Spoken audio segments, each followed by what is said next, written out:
Charlotte Soccer Show. John Hayes and Danny Brams. We're at a new location. We're here at Brakeman's Coffee and Supply on North Trade Street in the historic downtown area of Matthews, North Carolina. Is this the first show that we haven't done in Charlotte? We made it to Matthews. Yeah, I think we were going to do, like, one time we had plans to do, like, an episode on the drive back from Atlanta or something like that. Didn't come to fruition. We're on the drive back from D.C. We were going to do an episode one time. That didn't come to fruition. This might be, I know, shout out Level Up Luke. He's been trying to get us to come down to South Carolina to tape an episode for over a year now. Sorry we haven't pulled that off yet, Luke, but it is in the cards. I've been to Replay Brewing. At least I've been there. You've been there too. I've been to watch parties with Southbound and Crown at Replay Brewing. I love that place. But we haven't recorded there. But we're recording in Matthews today, and it feels great. I love Brakeman's. This is a great little coffee shop right next to Seaboard Brewing. I wish Matthews was, like, a little bit closer to Charlotte. I would come here all the time. But if it was a little bit closer to Charlotte, it probably wouldn't be this great as it is. Well, considering it's like the first town outside of Charlotte's eastern border, I'd say it's pretty close. I'm in my bubble. I'm living in my south end, west side, uptown bubble, I guess. And I've done episodes from Las Vegas, True. From Denver. That's a good point. And you've done episodes from the Emerald Isle. The Emerald Isle, from Ireland. But there's always been somebody with boots on the ground in actual Charlotte. Yeah, but, terra firma, baby. We're happy to be here in historic downtown Matthews. We're happy to be here to discuss Charlotte FC's 0-0 draw. Well, I don't love that. On Saturday night at the Fortress against DC United. We're going to get into that match. We're going to preview the Philly match on Wednesday night. It's a midweek, huge match for the Crown against an Eastern Conference rival, a team that they beat at home last season 4-0. I think it was in that match. Danny Rios, all 4 goals. Will Danny Rios have a chance to score that many goals again on Wednesday night? Maybe never again in his career. He's been kind of vilified at Chivas as a missed signing. They think he's a lemon, unfortunately. So let me ask you a question. Is Danny Rios better than Enzo Copetti? Well, that's the question that I go to sleep every night, tossing and turning and thinking about, unfortunately, especially as Philadelphia comes back around to town. He certainly was as productive for point per dollar, per dollar, pound for pound. I'd have to give it to Rios. But then again, you have to consider, are we comparing Danny Rios versus Philadelphia Union, or, are we comparing Enzo Copetti in real life or Enzo Copetti in his own mind? We got to figure out which version of these guys we're dealing with. We're debating the version of the guy that is, like, in the box about to score a goal. Right. Like, which guy actually is able to get on the end of a ball and put it into the back of the net in the most efficient way possible. When it comes to standing in the box, Enzo fits the bill, for sure. So I think that's the first topic we need to start with here, and we're going to get into a lot of topics on the show. But and I'm making that Danny Rios, Enzo Copetti comment tongue in cheek, but something that I know is on your mind that I want to get your thoughts on is Christian Latanzio's decision to start both Enzo Copetti and Copetti Swiderski in the match against DC. And I want to ask you specifically, where does this decision fall on the scale of Brent Bronico at left back and Derek Jones at central attacking midfield? So that's like from the worst to the best crazy experimentations? Yes. A lot of traffic here in downtown Matthews on Trade Street, by the way. Who would have thought? Historic downtown Matthews, as you noted. I love Derek Jones as an 8. I thought it was inspired. It was beautiful against LAFC. It worked. Haven't seen it be as successful since then. But hey, at least you did it once. Well, Brant Bronico was horrible, so at left back. So to get to the heart of the question, sorry, did you have a follow-up? Has Derek Jones ever played 8 besides that one match? Probably. No, that was I think that was a one and done. Didn't he put he posted the same. Didn't we run it back the same way? And Jones was like really not as good in the same role. I don't know. Against I don't Orlando, know. right? Either way, it's only happened a couple Yeah, times. It's yeah, not like it's yeah. happened a handful of times, maybe twice. Right. My memory, my memory's all jumbled together, and then at the end of the season, I kind of go back and like parse everything together. So right now, I'm in the jumble phase. Let's just admit it. But whether it's beer or coffee that I'm slamming on this show, I sometimes still get the details wrong. But so here's the deal. There's not necessarily wrong to put Enzo and Carroll on the pitch together. We want that. I would say when they're not on the pitch together, I'm wondering why we can't make that work, because there are two highest paid players. If they can't play together, then that by default makes the Enzo signing a mistake, in my opinion, because you can't have your highest paid player be a bench player, and you can't have your second highest paid player be a bench player. So if one of those two guys is on the bench, then you fucked up somewhere. So I think is Patrick Ajuman making I think he's making like $75K this season. I let's just put it this way: if Patrick Ajuman was here sitting with us at the table right now at Brakeman's Coffee and Supply, I'd be picking up the tab for all the coffees. Okay, no disrespect to Patrick, but I wouldn't mind, and I'm not exactly rich, but what I think is Carroll and Enzo need to figure out how to play together. It was absolutely disgusting to me the way that these guys showed so many instances of a lack of chemistry on the pitch and inability to work together. It was almost like Carroll said, I don't care where Lattanzio has lined me up on this pitch. I'm the striker for this team. I'm going to go. I don't care what you do, Enzo. Enzo, you go just do Enzo yourself all over the place. I'm going to go play striker for Charlotte FC and see what happens. And I don't care where the coach wants me to play. And that's kind of that's what it seemed like Carroll's mentality was in this DC United game.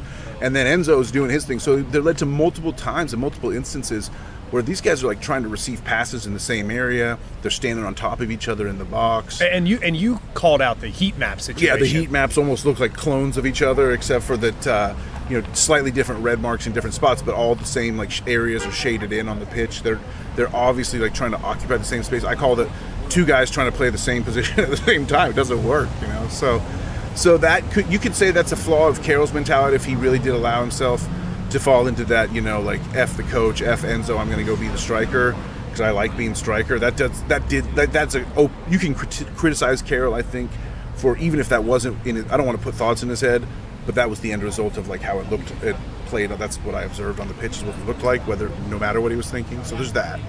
Enzo's a mess. And for what it's worth, Carol Swiderski only had 8 minutes on the pitch without Enzo Copetti. Christian Lattanzio subbed Patrick Ajuman in for Enzo Copetti at the 78-minute mark, and then Carol Swiderski comes out in the 86th minute for Kerwin Vargas.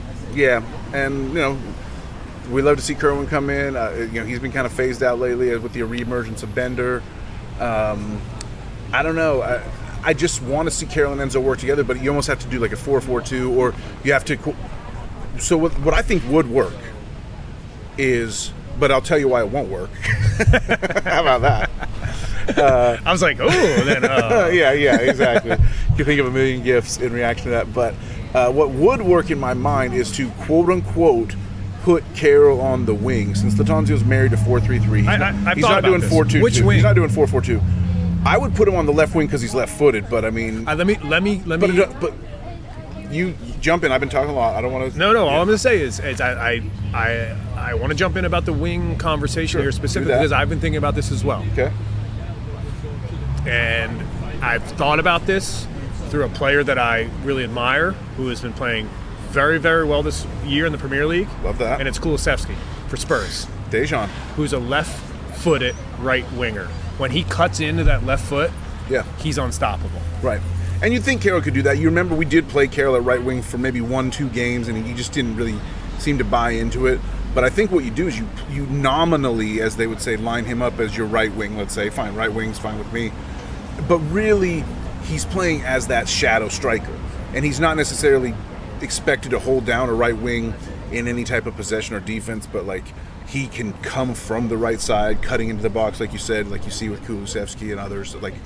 So I love that idea of letting Enzo think Carroll is the right wing, then telling Carroll you're the second striker. Basically, and that's why it won't work. That's what I think would work, but why it won't work is because you're really you're definitely like being too clever by half when you have two guys that you have to, like, in my mind, give them opposing instructions on the pitch. Be like, okay, Enzo, you go do this, and then you go like, Carol, actually Enzo's gonna think you're doing this, but you're actually gonna do this. Like, that's the way I see it's the only way it would work, because I have an example of why these guys cannot work together. But what's your first response? Well, I need to ask a couple questions briefly. All right, hit me. First and foremost, does Enzo Copetti speak any English? I haven't heard him speak English. I would guess he speaks better English than my Spanish, but I don't know for sure. Yeah, who knows? And the reason why I ask that question is I'm trying to understand the communication between Carl Swiderski and Enzo Copetti. What communication is there? You've got two guys. You got two guys who have English as their second language. Are they having just a basic issue communicating with another? Is that a problem? That's a valid question that we may never get an answer to, but I wish we knew. So I'm curious about that. I also was curious why Enzo Copetti had never give up in English on his undershirt when he scored that goal. I figured that would be in Spanish. Well, what was interesting considering he prefers that language and speaks on his Twitch stream every day in his native tongue. He's abandoned the Twitch stream. So he has? Yeah. Oh, I wonder if that came from the manager. Someone told him, I think, to stop doing it. Yeah, who knows? But the other thing about that Never Give Up shirt, it was in sort of like the official Charlotte FC font. It was like in the font of the jersey numbers. Right. So he had to have that made somehow. Like, that was a custom job. You know what I'm saying? You know what I'm saying? Yes. So yeah, I think if I was like trying to psychoanalyze, I would say maybe Enzo, that was a step towards the direction of trying to connect with, knowing he's in a bilingual country, or that's like leans toward English as being the main language. Hope I don't upset anyone there, but that's what I feel. Well, I mean, it's not that. I mean, you may have upset me. I mean, I know we're bound to have people that say, English is the official language of the United States. That's fine. We're not here to debate that. But there's a lot of Spanish speakers here. That's what I will say. Yes.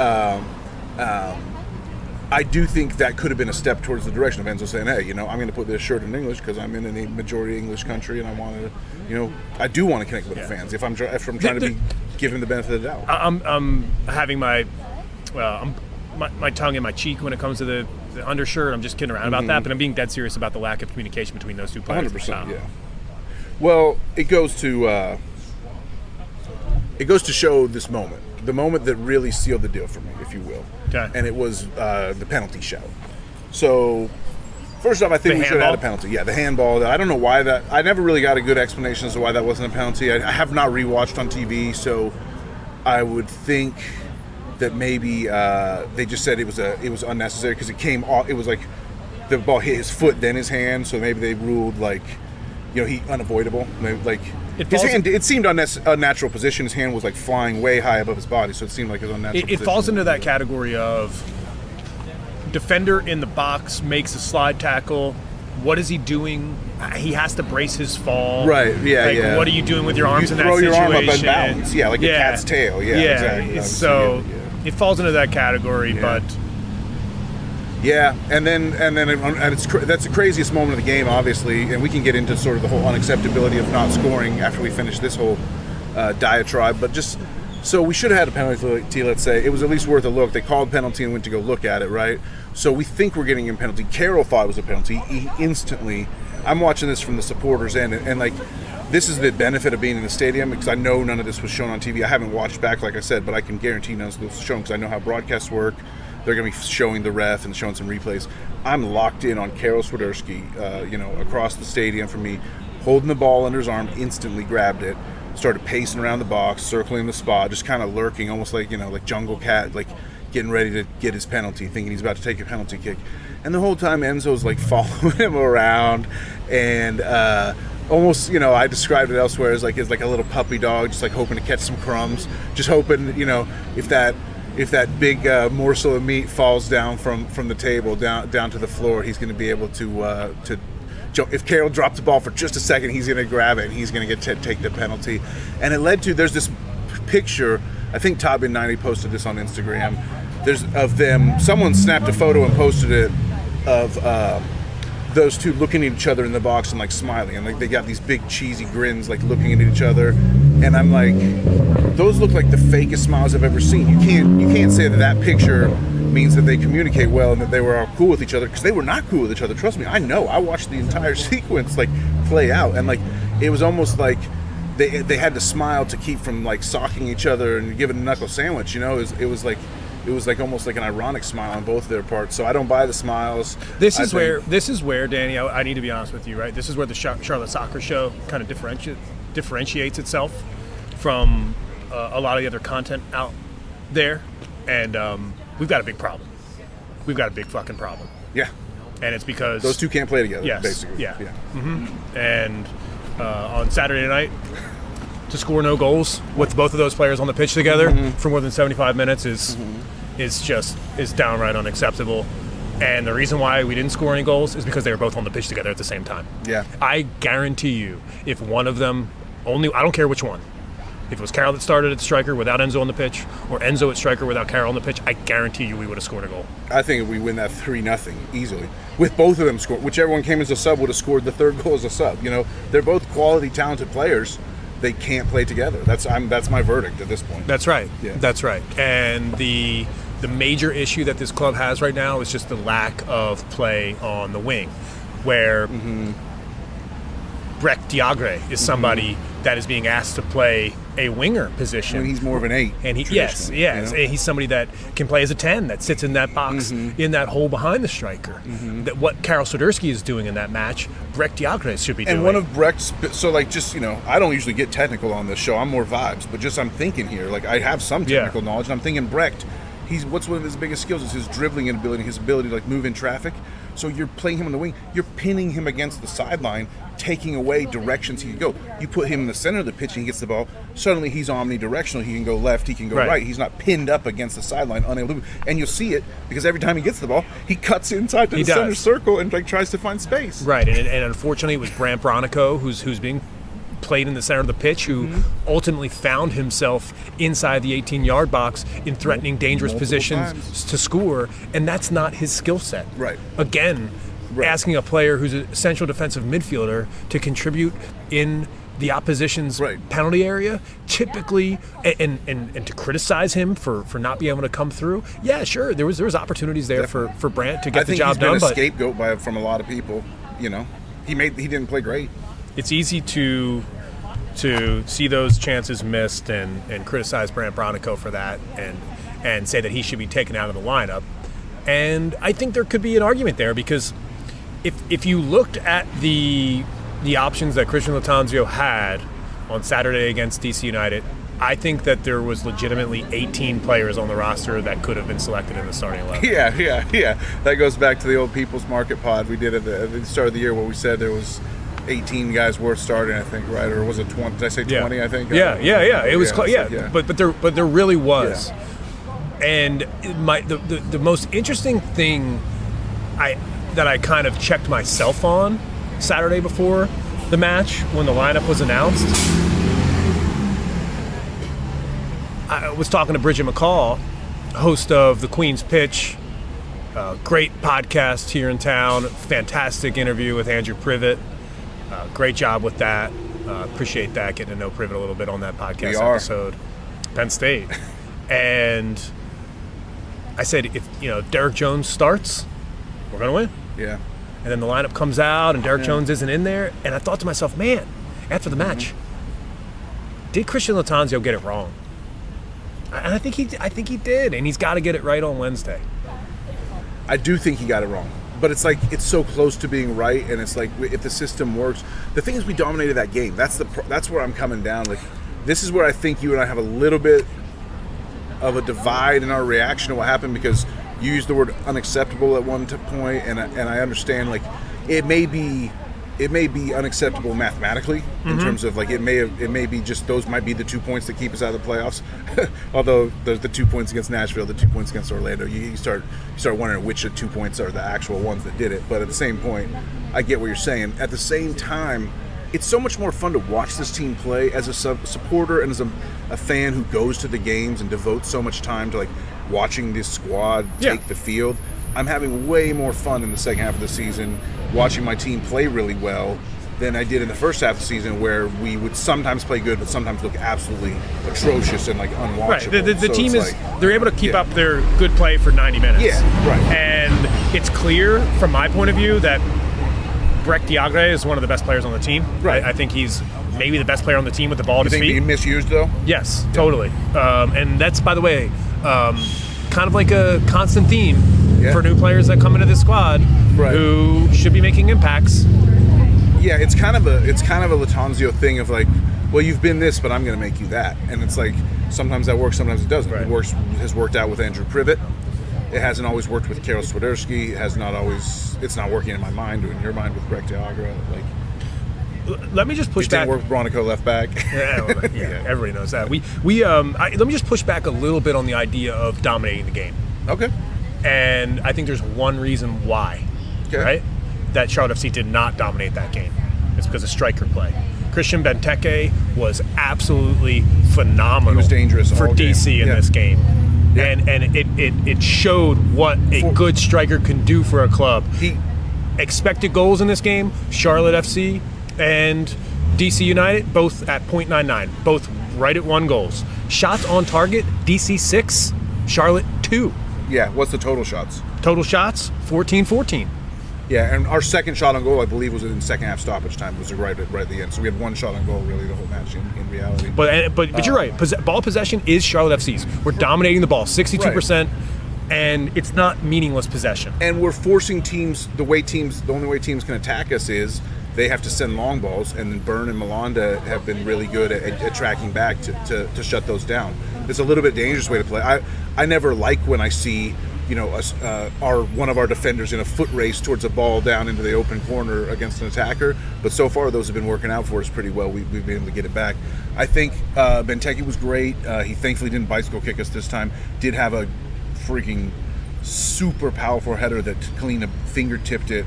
Kalina was man of the match for this fingertip save, I think, that saved a point.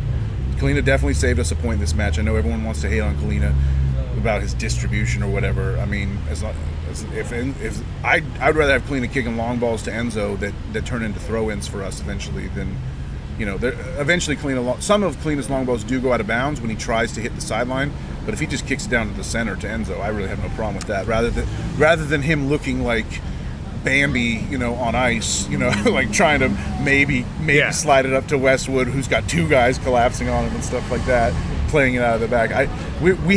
I feel like we're due, sadly, for like a playing it out of the back error goes wrong at some point in a critical moment where some stupid little short pass goes awry. I hope that doesn't happen, but I just like, the more you try that style, you know, the longer you live on the razor's edge, the closer you come to falling off. So. We've seen it many, many times before with this squad. So I wouldn't be surprised if it happens again. I hope it doesn't, because Wednesday night's match against Philadelphia at home is just an insanely important match, considering on Saturday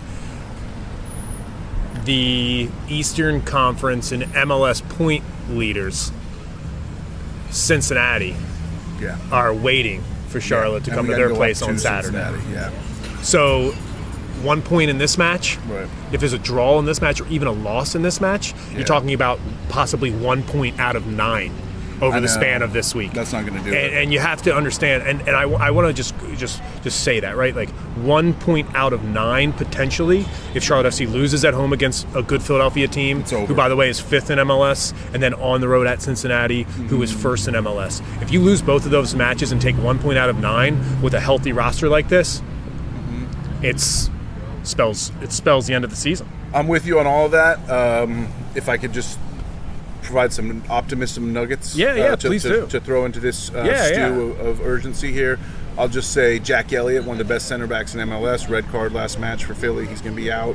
That's helpful. That's helpful to us. They have not only is he one of the best, but he and Jacob Glesnes, the Norwegian, form one of the best partnerships. They communicate better than any center back pairing in the league. So him being out is going to be helpful to us. Philadelphia, I think they have already played 3 or 4 more games in 2023 than they played in 2022, and that 2022 was a year where they went to the MLS Cup final, so they played all the extra playoff games. So because of Champions League and Leagues Cup, Philadelphia is worn down and grinded down. They played way more matches than any of these players have been used to in recent years for that club. So there's a reason to think that, they come down, they're mad about the turf, they're mad about they've been in somewhat bad form. I think they've won 2 of 3, but if you look at their last 10, I think it's not as great. Okay. Something along those lines is right. It's not probably precisely correct, but it's around there. They're not as hot. So what I would say is Philadelphia was a team that, even though they're still very good, they're not at full strength right now. So we hope. DC United is hosting Atlanta on Wednesday night. Big match. And We have to cheer for Atlanta on that one, sadly. yes, we do. And Columbus is hosting Chicago. So That should be an easy Columbus win.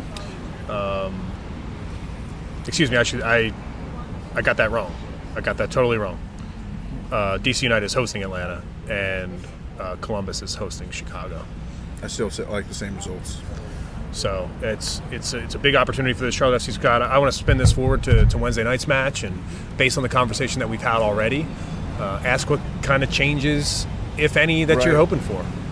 So I think with it being a midweek match, I think we can probably see Lindsay come in. JL24, he's fresh off the Charlotte Soccer Show bump. Yes. He's ready to get in. Burns played great. We actually have 3 really good fullbacks now, I really think. Yere has shown out and shown why we went to go get him. Byrne has really adjusted to the league and sort of figured out a style that fits for him in this squad, in this system, that I think is useful. Yep. And then Lindsay, I think, just is someone that needs to keep getting minutes. So you talk about we did 3 games in 7 days 2 weeks ago, then we had a break. We got 3 games in 7 days again. I think we could see old man Byrne rested for Lindsay, so we'll see. I think Scott Arfield might start too. I'd like to see Arfield start. I think we hinted at it before. It always feels like you got to be transparent, right? You got to be honest with the audience, and anybody that knows this show and follows the show already knows this, so it'd be stupid of me not to at least acknowledge it. I love Brant Bronico. He's an awesome guy. We've gone to both Bronny Bro parties that he sponsored. We've had a chance to talk to him one-on-one as people. And so you get to know a player for your club, and you feel like a little bit of a tighter bond with them, that they're more than just a cog in the machine of whatever. So I can't sit here and say, get Bronico out of there. That would be disingenuous, and I would just feel bad, because I would feel like a liar, because I've been I'd always try to be cool with Bronico whenever I see him. You know what I'm saying? So I would just feel dishonest if I was he's got to go. At the same time, having acknowledged all of that, I think we have a chance to put out a stronger 11 that doesn't have him in it against Philadelphia on Wednesday. So that's the nicest way I can talk around someone who Bronny doesn't know me or doesn't. I'm not saying I consider him a friend, but I just, knowing the way I've tried to be friendly towards him in the past. You know what I'm saying? Yeah. So I totally understand it. I think that's a really, really good way to put it, because when you think about kind of the way the game flow worked against DC United on Saturday night, you had in the 65th minute, you had Scott Arfield come in for Brant Bronico. Right. I actually think that role could just be simply reversed. Because one thing, if I were to, if I get were a lead, yes, and then you bring in the guy who can close out a lead. Exactly. So if I were to identify one issue that I think Charlotte FC is having at the Fortress, I think one thing that's really holding them back is the inability to finish chances in the first 20 minutes of the game. Right, yeah, because we come out like gangbusters. Every time. Yeah, and teams are not ready for us. Right, I think that's true. And Christian Latanzio has to be aware that his team performs unbelievably well in the first 25 minutes at home every single match. And because of that, you need finishers on the pitch. Mm-hmm. You need guys that are going to take their chances in the first 20 minutes and give Charlotte FC a 1-0 lead, maybe even a 2-0 lead. Right, change the match. Then all of a sudden you got options. Then it's I can deploy this person here to hold on to what we've got instead. We're not chasing. Right, and I think what has happened is that we've set ourselves up to chase with guys like Scott Arfield on the bench, with players like Patrick Agyemang on the bench, with players like Kerwin Vargas on the bench. You're talking about guys that can come in late in the match and have a massive impact offensively. But what if we decided to tactically switch things up and have guys on the bench that could come in and really help you defensively in that last 20 minutes, where Charlotte FC has traditionally been nervy and given up late goals? I felt like, no disrespect. I hope this doesn't count as disrespect coming from me, but I just felt like DC showed no respect whatsoever to Ben Bender. They were just we would move the ball in attack up through our left side all night against DC, and Ben would just be standing on the right wing, and maybe they just didn't see him out there, but it seemed more like they were he's not a threat, we'll just leave it. They knew that they could leave him because they know some of our players, not just Ben, some of our players are the type of guys who the ball comes to them and they're wide open, but they're going to take touch, tap, touch, dribble to sort of get their bearings, and they know they can just close in on him. And we don't have to defend him before he gets the pass because we have plenty of time to close on him. And we have too many guys that do that.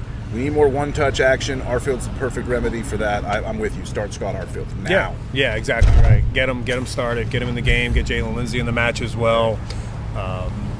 I think you could start Kerwin Vargas if you really wanted to. Kerwin Vargas did start in the match against Philadelphia on the road, so maybe he comes back in again on that right wing for Ben Bender there. If Karol Swiderski isn't pushed out to the wing, I think Kamil Jóźwiak and Justin Miram are two players that potentially could be under consideration for a left wing position. And remember, this is all if Enzo Copetti and Karol Swiderski don't start.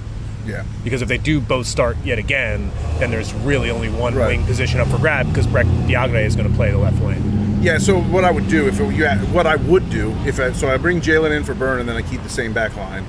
I wish Carujo was. We got to do a special deep dive, like where in the world is Guzman Carujo episode some point, not today, but then midfield. So what I'm going to do is I'm going to take Carol out of the midfield. I'm going to put him at the quote unquote right wing. Tell him you're actually playing, the Frank Ribery, Arjen Robben, Dejan Kulusevski, like cut-in role for sure. And then Enzo striker, keep Brecht on the left wing, but again, he's going to have to be cutting it again. So our fullbacks are going to have to get up. And then you put Scott Arfield in for that spot that Carroll vacated. So and then I would probably put Jones in for Bronny. I think I don't start Bronny here. I put Jones in. But if it is Bronny, that's fine with me. The key is to sit Ben, who is better as a sub in general. Just right now, he's got a long career ahead of him, but right now he's better as a sub. Start Carroll up there, put Arfield in the middle, and Enzo's on the bench. No, Enzo's the striker.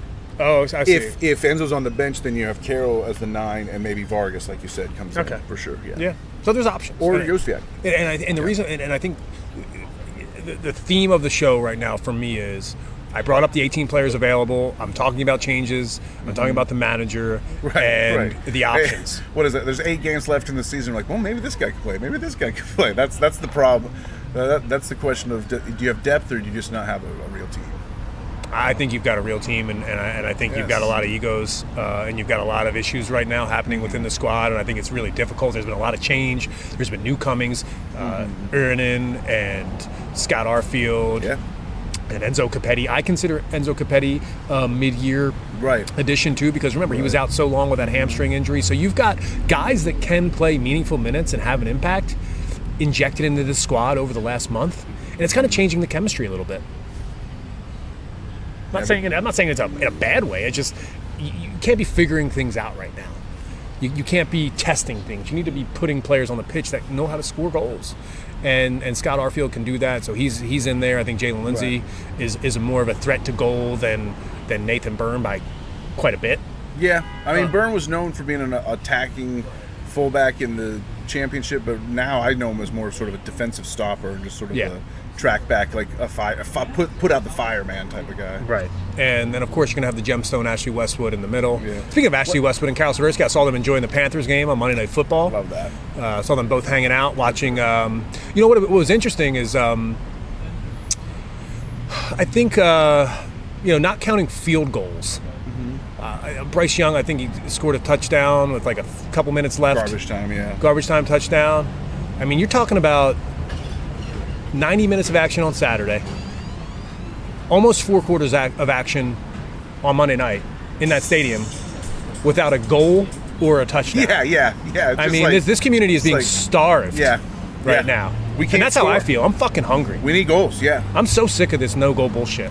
This team is equipped to score 2-3 goals a game, especially at home. That's kind of something I've been saying, is that I really do believe the dam could burst.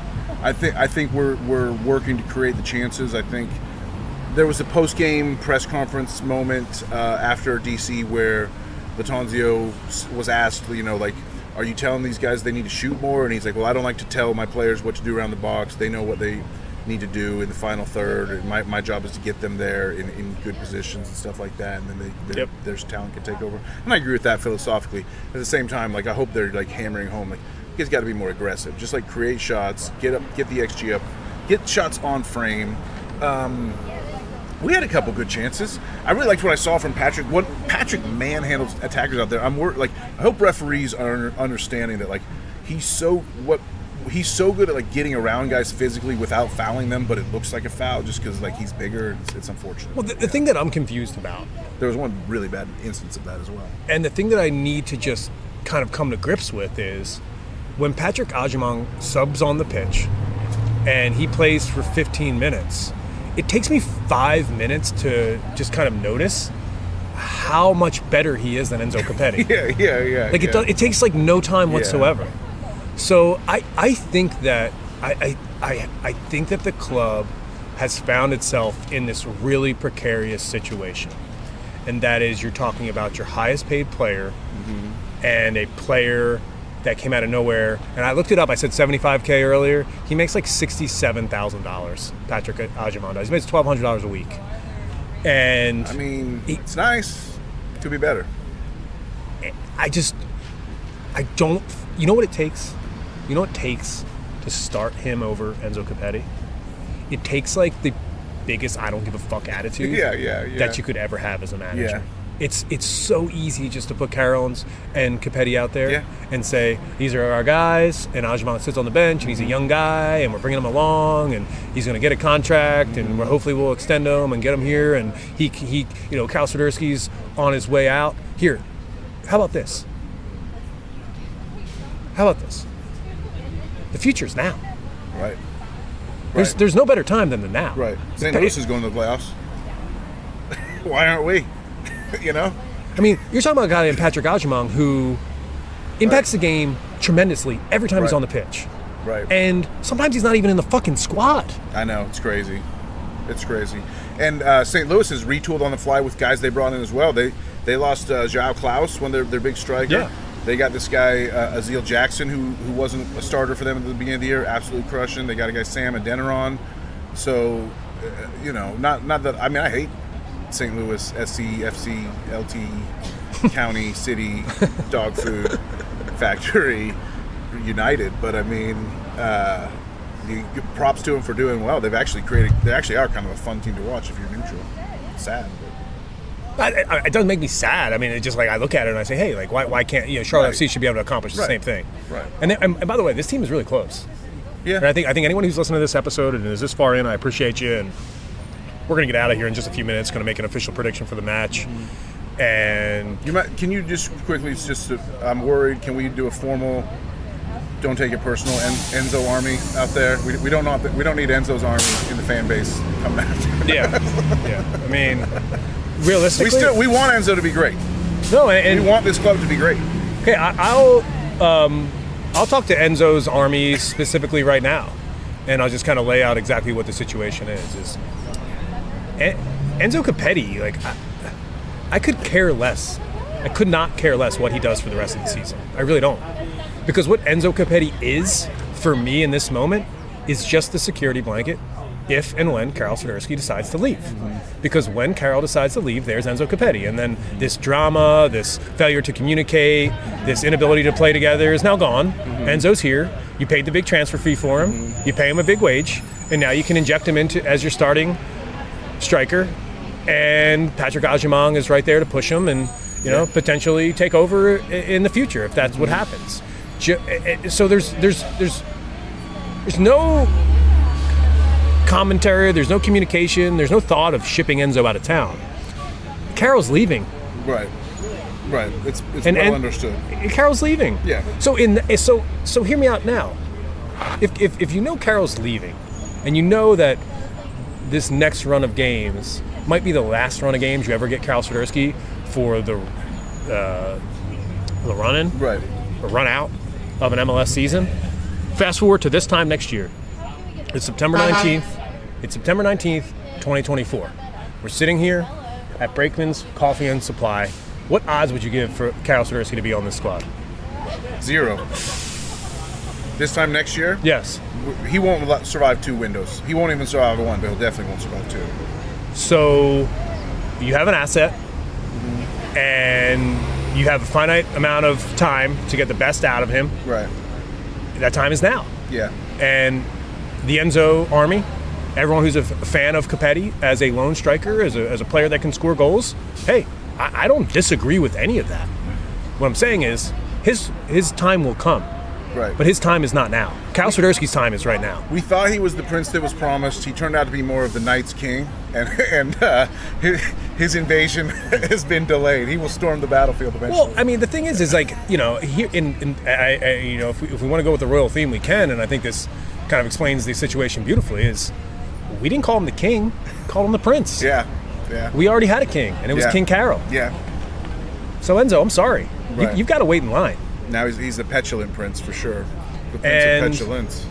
When Cal Swiderski plays 75 minutes and he's playing well, or 70 minutes, or 65 minutes, and you need to make a change, sure, bring on Enzo Copetti. Yeah. And then Ajman can be that player that, a little late with the substitution. 75 minutes, not terrible, but 5 minutes earlier, 6-7 minutes earlier to give him that full 20 would have been nice.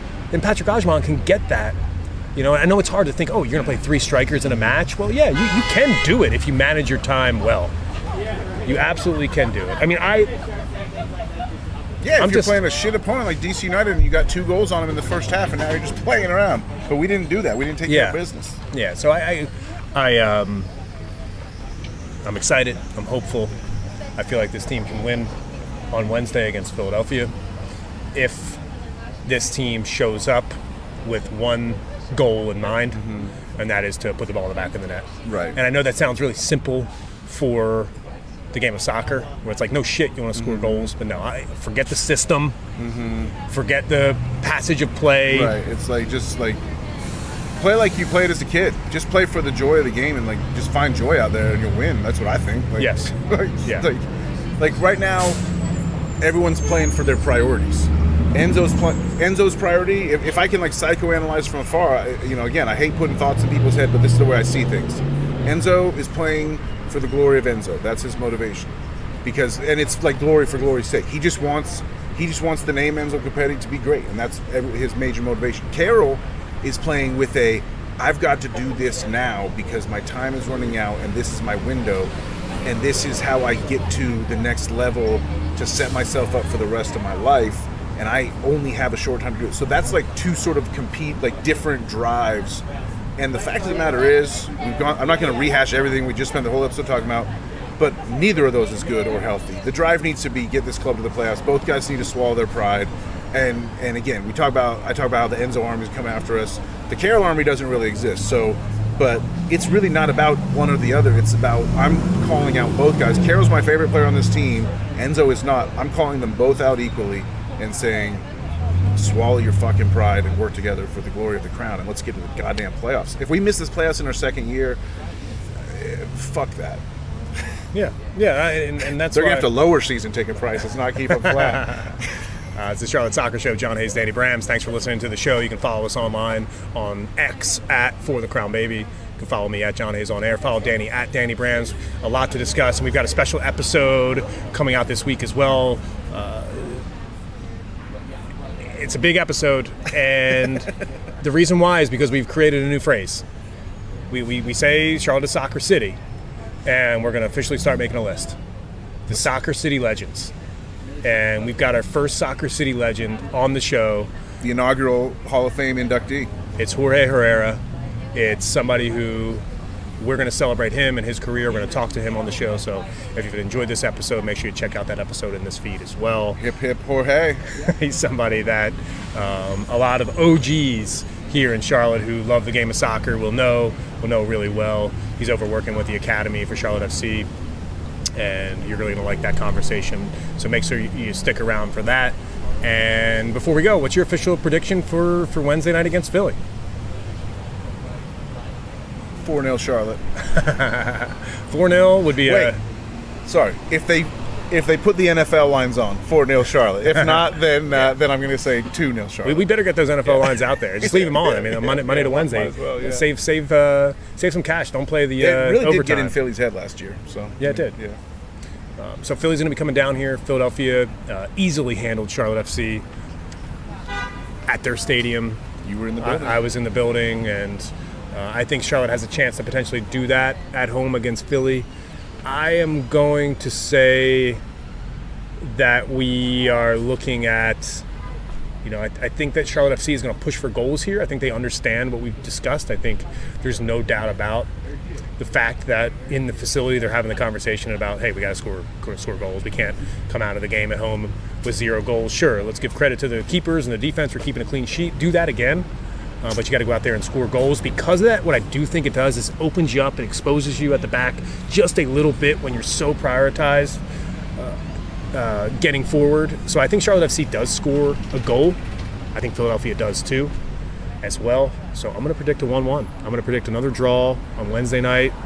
And when you look back at the history of this club this season, draws just seem to be coming fast and furious. And according to Jalen Lindsay, that's okay.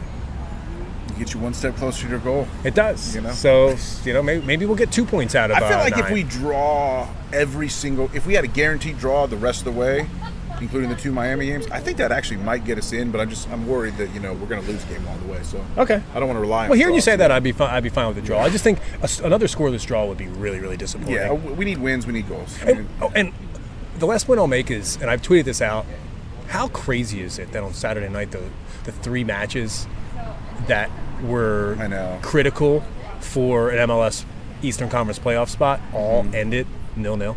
Right. Nobody wants it. Nobody wants to step up and claim a playoff spot. Pathetic. And I think that should be used as motivation. Right. For this Charlotte FC team. Look who you're going up against. It's not like Miami didn't even show up with Messi. Right. The team that everybody thought would be climbing up the Eastern Conference table, all of a sudden people are saying, oh, they're prioritizing the U.S. Open Cup Championship, and it's going to be really difficult for Charlotte FC or for Messi. Shout out to the Atlanta fans who actually did go to that game. A lot of Atlanta fans woke up tweeting how sad they were about Messi not playing, but they actually did show up to the game, so congratulations to you. So, maybe this episode came off a little bitchy, came off a little moany, came off, the vibes weren't that great. I think Danny brought good vibes to the table, and I think that's a good thing, and I appreciate you doing that because the opportunity is there. And that's we've always been optimists on the show, and the opportunity is there. And I don't think it's not the right time to dig your heels in and say this situation sucks, considering there's a match on Wednesday night and a match on Saturday night. Right. But come Sunday morning, it is a good idea to look down on the ground though. Maybe get a stick and just draw a little X in the spot where you plan to dig your heels in the very near future. If we don't start scoring some goals, you can definitely do that. Yeah. So it's the Charlotte Soccer Show. I'm John Hayes. He's Danny Brams. And as always, it's for Matthews, baby.